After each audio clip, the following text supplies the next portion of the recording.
देखो 8th class आपको इस क्वेश्चन को सॉल्व करना है, बहुत सिंपल है। आप कंसेप्ट वाइज करो और सबसे पहले बोर्ड मास अप्लाई करो। ठीक है, तो बोर्ड मास में जो पहला वाला रहता है ब्रैकेट ओपन, इसका मतलब ब्रैकेट ओपन का मतलब क्या होता है, ब्रैकेट के अंदर का सॉल्व करो पहले। सलमाना नहीं आ रहा है तो आप किन पावर्स, ये क्या है 1/4 की पावर -3 है, देखना है क्वेश्चन। क्वेश्चन को थोड़ा सा लिखने में वो रही, क्वेश्चन ये है। ठीक है, तो सबसे पहले आप कंसेप्ट वाइज ब्रैकेट के अंदर सॉल्व करते हुए चलो, कंसेप्ट वाइज। ठीक है, एक कंसेप्ट हमारा लग रहा है, देखो अगर a की पावर -m है कुछ, तो हम इसको ऐसे लिख सकते हैं 1/a की पावर m। ये कंसेप्ट समझ में आ रहा है, नहीं आ रहा है? आया?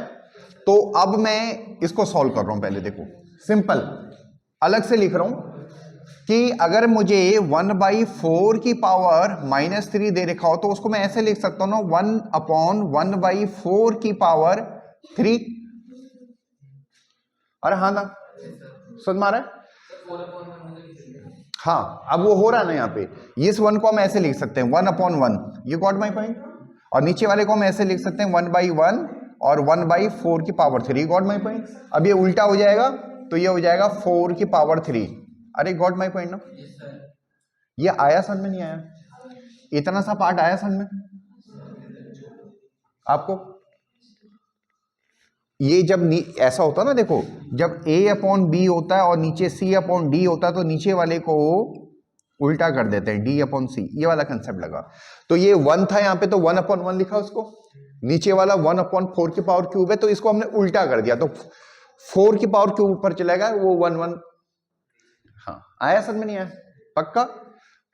तो अब इसको सॉल्व करें। अब देखो इसका मतलब ये जो ब्रैकेट है इसको हम ऐसे लिख सकते हैं ना, 4 की पावर क्यूब, ये सॉल्व करके दिखा दिया ना।